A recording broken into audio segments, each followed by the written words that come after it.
शैलापदेहम धनुजवन कृशानु ज्ञानिनामग्रगण्यम सकलगणोधारम वानराणामधीशम रघुपती प्रिय भक्तम मातजातम नमामि. हा श्लोक कोणाचा आहे? जांबवंतांचा आहे.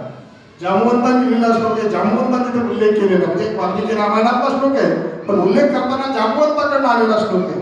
जांबवंतांनी सांगितलंय की हे कोणाकडे ताकद आहे? मारुतीला जाऊ शकतात. मारुतीला खूप आनंद झालाय. का? राम कार्य करायचं, आपल्याला चांगलं कार्य करायचं. चांगलं कार्य करायचं असेल तर आनंद झाला पाहिजे. कुठलेही सगळे सत्कर्म जे आहेत तेवढे रामकार्य, जेवढे चांगले काम आहेत तेवढे रामकार्य. रामकार्याचं करायचं म्हणून मारुतीला जेवढा आनंद झाला, ह्या डोंगरावरून त्या डोंगरावरून त्या डोंगरावरून त्या डोंगरावर उड्या मारतायत. प्रत्येक डोंगर ध्वस्त होते मारुतीच्या उडीमुळे. आणि मारुतीला सीतेच्या शोधार्थ गेलेले. सीतेच्या शोधार्थ समुद्र ओलांडले जाताना सुरसा राक्षसीचा उद्धार केला. लंकिनी जी लंकेवर द्वारपाल म्हणून रक्षण करणारी तिचाही उद्धार केलेला आहे. तिने विभीषणाची परीक्षा घेतली आहे मारुतीरायांनी. आपल्याला वेळ कमी म्हणून थोडक्यात पुढे चलतंय. मारुतीराय सांगणं सोपं नाही आणि मारुतीरायाचं चरित्र एवढं गहन आहे.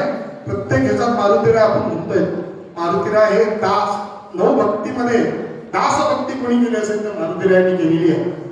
आणि रामकार्य म्हणल्यानंतर मारुतीराय आनंदाने उत्साहपूर्वक जेव्हा सगळ्यांचं लंका त्यांनी परीक्षण पाहिले, मारुतीरायांनी स्त्रीच पाहिली नव्हती मुळात.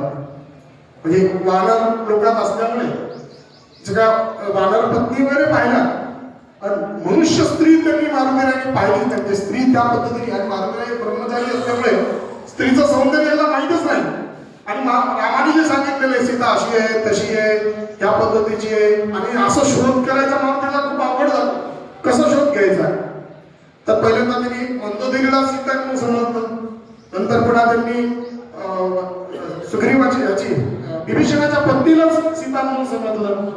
सुलोचना म्हणजे इंद्रजिताची पत्नी, तिला सुद्धा त्यांनी सांगितलं की ही सीता असेल.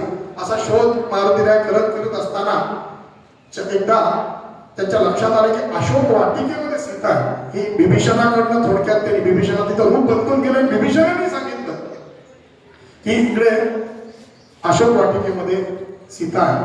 आणि मारुतीराय तिथं सुद्धा अवघड, तिथं सुद्धा भरपूर राक्षसी होत्या, स्त्रिया होत्या. कोणती सीता ही बघायचं का? एका झाडावर जाऊन बसले आणि बघताय इकडून रावण आलाय, सीतेजवळ आलाय. सीतेला आमिष दाखवला. त्यांना रावण जेव्हा आलाय सीतेच्या समोर बोलतोय हे लक्षात आले ही सीता आहे असं जेव्हा मारुतीरायला पहिला शोध मारुतीरायांनी केलेला आहे. सीतेला लगेच मारुतीराय नमस्कार केला. ही माझी आमची रामाची पत्नी आहे, ही सीता आहे. मारुतीरायाला खूप आनंद झाला. मी शोध केलाय. मारुतीरायाला आनंद झालाय.